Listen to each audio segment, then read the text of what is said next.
Hello, I'm Marcia Kavanaugh. Thanks so much for joining us. Well, almost as complex as how to implode a downtown building will be the questions of who will be liable for what. The issues were made more sensitive this week by concerns about two bodies that are still in the rubble. At the fairgrounds, the recent deaths of 4 animals raised more questions about the industry-wide issue of caring for racehorses. We'll be looking at these stories tonight and also at a state senator entering a guilty plea, a rookie's explosive debut on the basketball court, and questions of parade sizes and police availability. Plus, will a new brewery be a tonic for eastern New Orleans? Joining us are tonight's Informed Sources, Era Laborde, producer of Informed Sources, John Zimmerman, reporter, the Times-Picayune, the New Orleans Advocate, Fletcher Mackel, sports anchor, WDSU-TV Channel 6, and Dave Cohen, news director, WWL Radio. And we're going to go to Dave first. Certainly the talk this week, a lot of talk this week, is revolving around the Hard Rock Hotel, starting with about a week ago, the decision to implode after it was just going to be take it down, demolish, and before that it was implode. But really, what really got to people was the blowing away of the tarp, revealing the remains of one of the bodies still in the rubble. Just heart-wrenching. And it was made even worse by the fact that so many people rushed to the site, took pictures, videos, posting them on social media. As word spread, people with higher zoom lenses and more high-definition equipment went there, took better maybe not the right word, but higher quality pictures, posted those online. The city actually called Twitter and Facebook and said, can you take this stuff down? And Facebook and Twitter worked with them, but it was already out there. People had already screen captured it. They had put it on TikTok and Snapchat and Instagram. It was everywhere. Right. And it really struck a nerve with people when the mayor initially said, not we're going to do everything we can to solve this, to cover this, that it's not subject to public view. She came out and said, please don't post it. That's not who we are as New Orleanians. It's indefensible. And she said, it's going to be difficult. We can't get up there and cover this body again. We can't hide it from public view because it's too dangerous. The outcry was so loud and so unified. Voices from everywhere were, what are you talking about? We can put a man on the moon, but you can't put a tarp over a dead man's body dangling from the side of a partially collapsed building in downtown New Orleans. And within a day after that immense outcry, we did see the fire department find a way. Now, they said it was not easy. They said that they put firefighters, quote, in jeopardy to make it happen. When they went into the building, the areas they had used during the initial search and attempted rescue, many of those pathways that they had used initially had seen further collapse. More rubble had fallen. Things had shifted, so they couldn't get to the man's remains that way. So they ended up having to go up above, drop cabling down, pull the tarp up. But they found a way, and they made it happen. But those images are still out there. They're still being circulated like crazy. And it got people so upset that there was a protest rally today where hundreds of people turned up at the site and marched on City Hall demanding a number of things. First and foremost, that they are more open and transparent and share with the public what is going on. What is the plan? What is delaying the demolition of this building? And they want people held accountable. They also said, why are you working closely with the contractors who were responsible for this collapse and these 3 deaths? If this were any other situation, if an individual was found to have 3 dead bodies in their home, the organizer said, the police wouldn't go and say, hey, let's work on getting these people out of your house. They said they'd have the SWAT team knocking down the door. And I think they want a similar approach, at least the organizers of today's protest rally, to how the city deals with the developer. Well, this is just such a difficult issue. I mean, we're looking at this building in the middle of a really dense area, not like other implosion areas that we've maybe seen when buildings have been imploded. It's a wider area.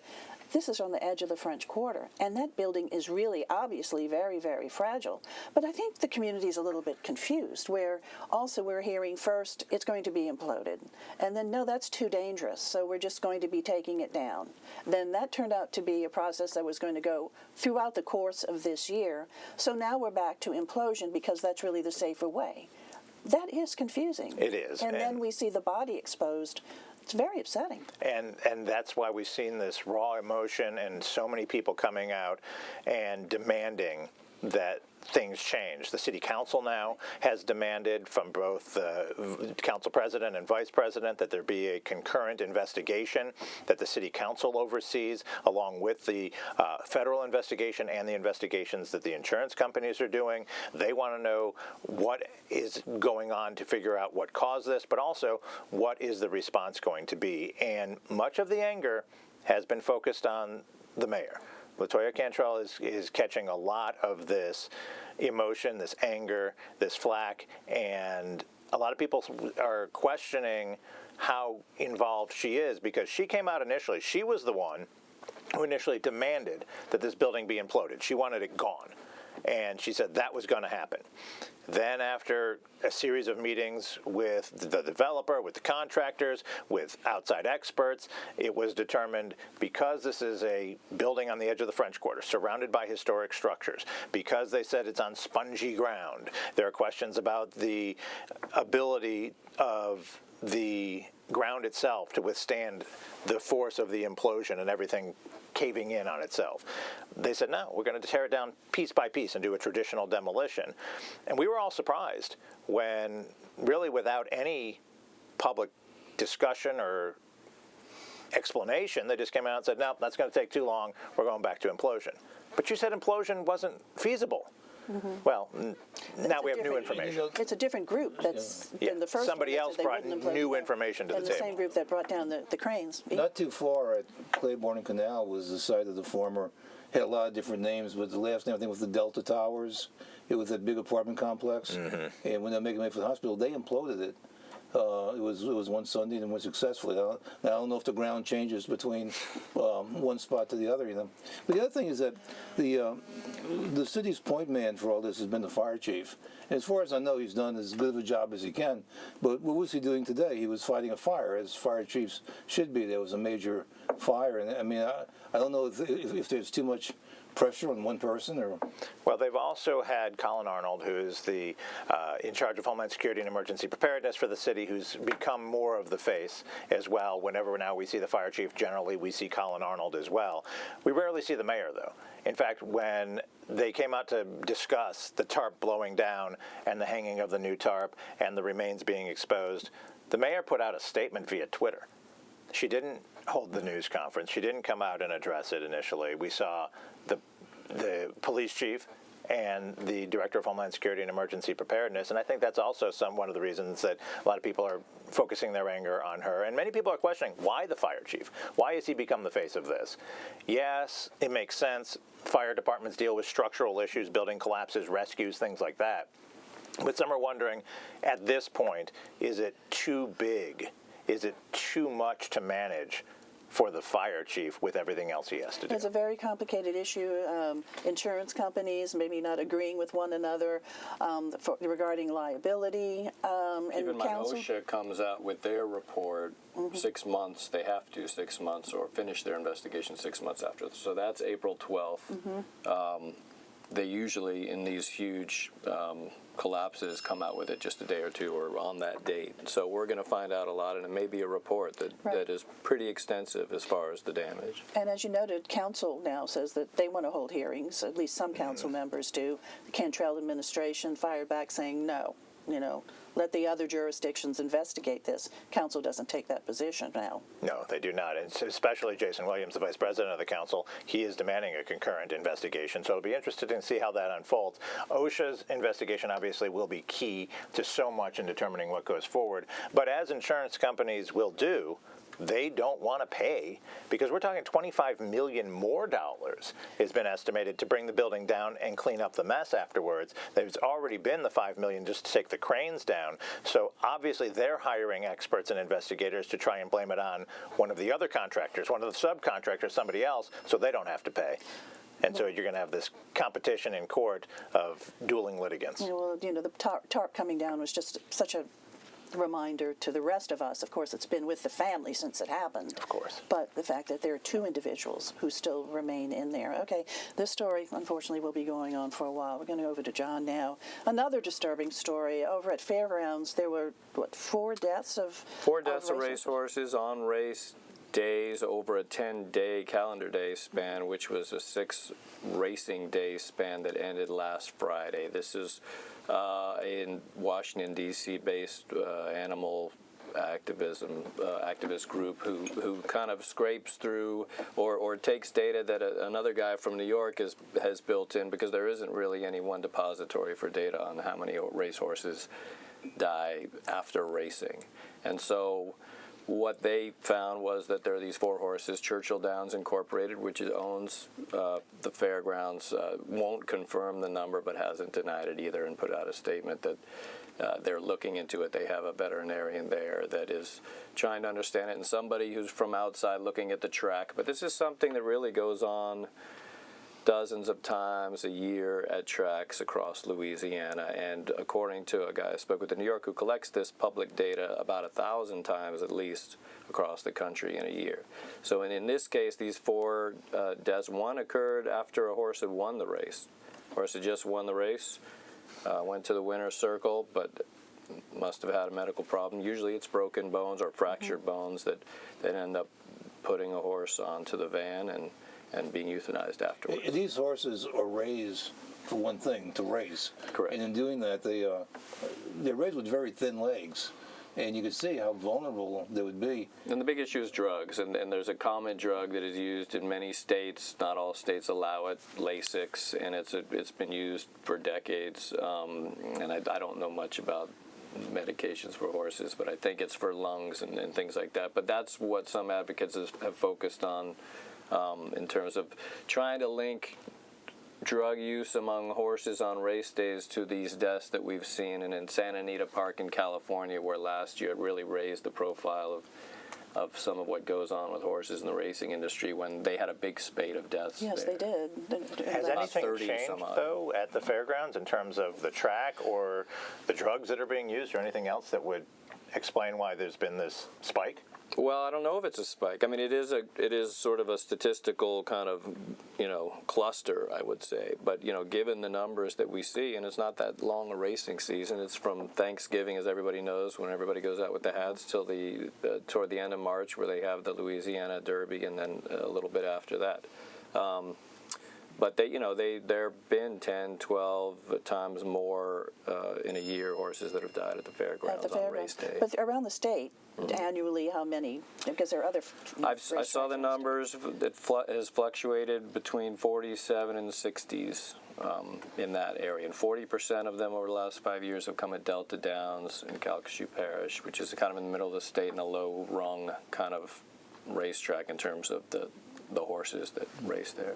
So those who are looking at the welfare of racehorses, are they demanding change? Are we seeing steps toward change? Would there be There's change? legislation in the House now that some of these advocates are hoping for that would set a national. Right now, it's state by state. They all set kind of their own rules, and this would kind of set a national regulatory framework for drug use in horses. Locally, the Racing Commission oversees the tracks. They're having a meeting, Churchill Downs Incorporated, on Monday at the convenient time of 9 a.m.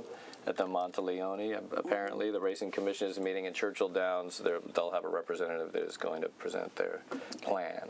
All right. Thanks a lot, John. I'm going to go over to Fletcher now, and the happier story now. Okay, sure. Zion Williamson hit the court, and boy, he really let his presence be known toward the end of that game, didn't he? Toward the end of the game, yeah. Look, I've covered the NBA. I started working at Channel 6 in 2002. The NBA relocated back after the Jazz left in the late 70s in 2002. And I can't ever remember a game with that kind of hoopla. Not their first game back in '02 when they played the Jazz, which I don't think was a coincidence. Not when Chris Paul was drafted, not when Anthony Davis got here. The only other hype and hoopla I can think about that parallels this was when the Saints drafted Reggie Bush in 2006. It was kind of this lightning rod of publicity and interest and intrigue, and even before the game, the national media, the international media that was there covering Zion, who's kind of been this phenomenon since high school, was tremendous. And then the first three quarters were kind of a yawn.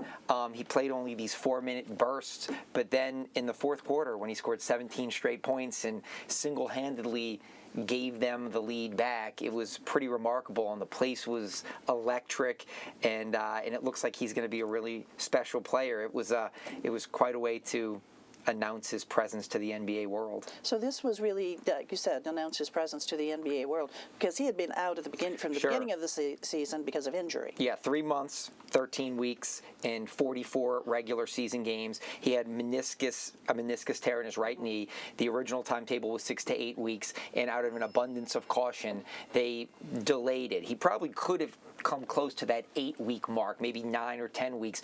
We've seen videos of him pregame working out and doing dunks, but the team said they wanted to make sure his physical conditioning was right, and they wanted to have him practice. So he is 19 years old. I think that the new leader of the Pelicans, David Griffin, is someone to believe in. That, with all due respect, when the Bensons bought this team, I thought it was a great investment, and they saved basketball in New Orleans, because had they not bought this franchise and out-of-state ownership would have purchased it, I think they would not have been here long. Eventually, they would have forced their way out or moved. So I think the Bensons bought the team, saved basketball in New Orleans. But I certainly think the Saints was what they did. And basketball was important to them, but maybe not as important.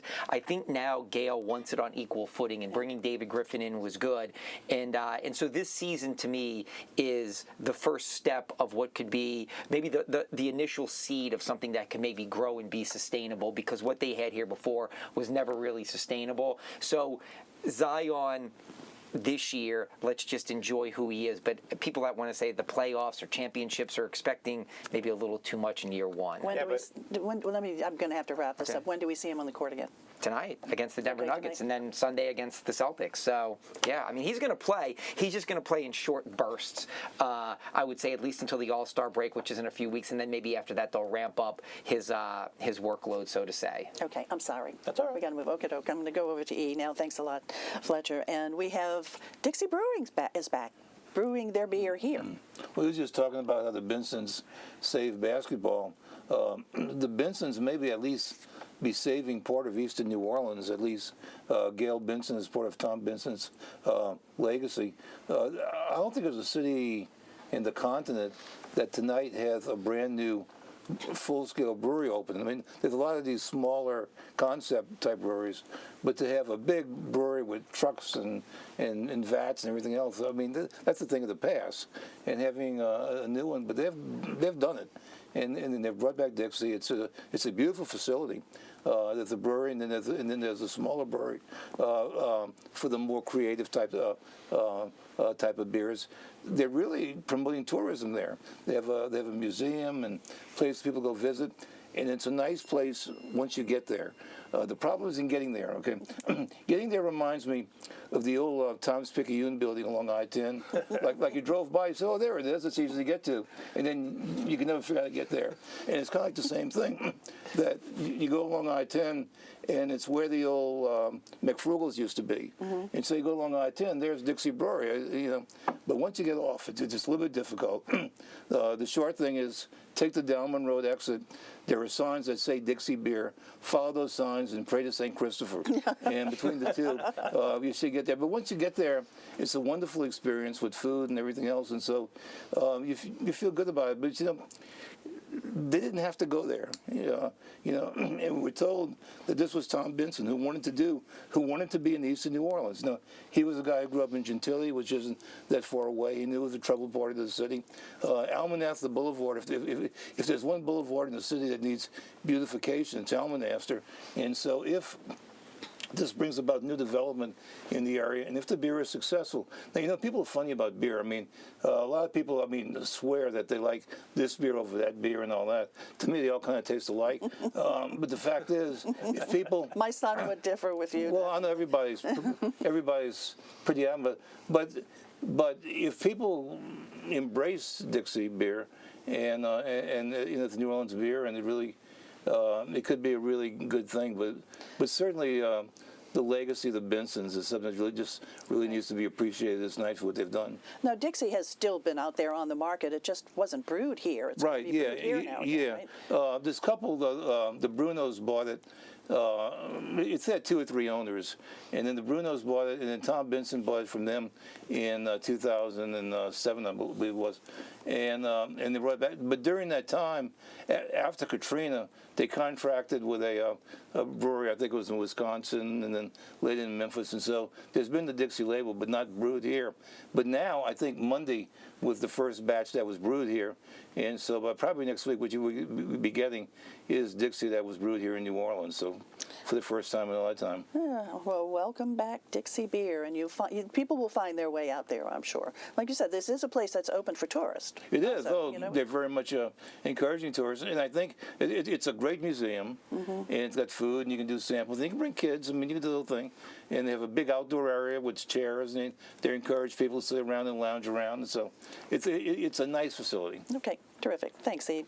Dave, we're going to go back over to you. We got a guilty plea from a former state senator this week. Yeah, former state senator Wesley Bishop this week entered a guilty plea to 1 count of lying to the federal authorities in a sweeping investigation. He got a loan through HUD after Katrina to rehab an apartment building. And HUD was trying to create more affordable housing in New Orleans and said they were going to give these rehabilitation loans to people who were willing to use the money to fix up an old, dilapidated, blighted property if they would, for 10 years, offer that housing to underprivileged individuals below market value. And when they went back and started looking at the records, he had listed tenants that were living there allegedly complying with this under market value edict that would allow you to have the loan forgiven so you wouldn't have to pay back the $188,000 he borrowed. Turns out nobody was living there. At least not any of these tenants he was claiming were living there. And as part of the investigation, they apparently had such solid evidence that they were able to convince him to plead guilty under Bill of Information, and he'll be sentenced April 21st to anywhere between probation and 5 years in federal prison. Because he had signed an affidavit swearing, in fact, that tenants And they had to. You had to prove and sign affidavits for these 10 years showing that you were indeed offering these units and renting these units at below market value in a way to create more affordable housing. He's no stranger to trouble, though. There's been a number of claims, investigations, again, into Bishop. One that he was, as a vice chancellor at SUNO, taking sick time, 122 days of sick time, while he was at the Capitol working in Baton Rouge as a state legislator. And he apparently, in that case, acknowledged at least part of the wrongdoing. He paid SUNO back $20,000 in sick pay he had received, but the allegations are that he got up to $40,000 in sick time while he was in fact working in Baton Rouge, claiming he was too sick to work at SUNO. Okay, but the guilty plea was on the apartment. Correct. And the $188,000 that he had gotten. Right, and he could have faced additional charges. We don't know all the details of the plea bargain or what the feds hope to be able to get from him. Obviously, whether he gets no jail time or 5 years, the judge will take into consideration his cooperation with federal prosecutors, what he will cooperate on and how he will help them. We don't know all the details of that yet. But yes, he admitted he lied to HUD and that he was indeed in this scheme to bilk the federal government of this $188,000 loan that he wouldn't have had to pay back if indeed he complied with those terms. All righty, Dave. Thanks a lot. E, we're going to wrap up with you. Parades. And how Well, long just an they are. interesting note about parades. There was a good bit of coverage this week about the parades of Endymion and Zulu, in that their route being affected by the Hard Rock, and they've changed their route, and so that's happened before. There's always some obstacle in the way. But the real story, I think, was a little bit behind the scenes. There was a week ago, there was a serious possibility. People were saying that the Endymion parade would be taken off the Canal Street route. That too has happened before as a one-time thing when the weather was bad or for various reasons. But there was more of a sense of permanence about this. And the issue is this, is that the city doesn't have the police power to have parades on St. Charles Avenue and then to have a big one, a really big one, on Canal Street. And so there was concern about what we're going to do. Now, there's a lot of people, I got to tell you, I live in Mid-City, and I got to Mid-City, I mean, Endymion is like an urban festival. It really has a big impact on the Mid-City area. So there's a lot of concern about it. Ultimately, they're kind of quiet about it, but it seems like what happened is that the deal that was reached is that Endymion is paying for extra police protection, not necessarily New Orleans police, but area police who will be there, especially in that front area around Carrollton. The last couple of years, there have been a couple of incidents, but the question that the city needs to raise is that there are more parades, and the parades are getting bigger. For example, Iris, that parades that Saturday afternoon along St. Charles, has gotten a lot bigger, and other parades have, and the parade schedule has gotten bigger. So you have more and more parades and fewer police. And so this is, I think, a public issue policy that just has to be dealt with. That'll be up for discussion is for the next season, I would guess. I would think so, and maybe part of the answer is hiring outside police, but who's going to pay for it? I mean, Endymion is big and rich; they can afford, they can afford to do it, but can everybody afford to do it? So Endymion will be on its regular route, with the exception of where it has to detour around the Hard Rock. Except for that, yeah. Well, it was going to change anyway, because usually it has its extravaganza at the Superdome, and the Superdome isn't ready this year because of renovations, and so it's going to be at the Convention Center. So that change is already in place. Okay.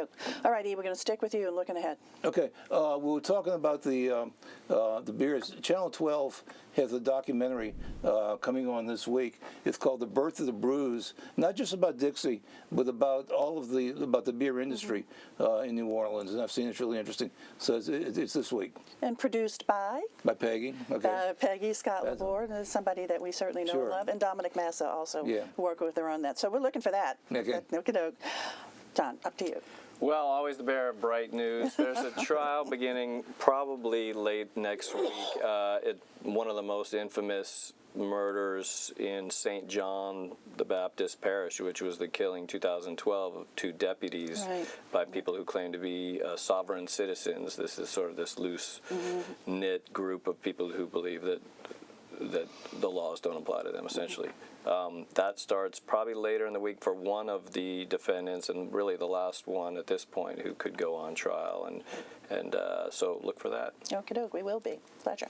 Well, my look ahead is more of like a plea. So a month ago, a dear friend of mine and my colleague at WDSU, Carly McCord, was tragically killed in a plane crash. There's a scholarship in her name at Northwestern State University in Natchitoches, where she went, that supports women that want to get into sports journalism. So if anybody wants to donate to that, and a scholarship in her honor, I would say that's a great thing, because I think the one thing we're lacking in sports journalism is more women right now in television and radio. There are none in this market. There's 2 great journalists, Kat Terrell and Amy Just, that work for the Times-Picayune and The Athletic, but I certainly think we could use more women in sports. So if you want to support women in sports, Northwestern for that? if you go to Northwestern State, Okay. yes. All right, thanks a lot.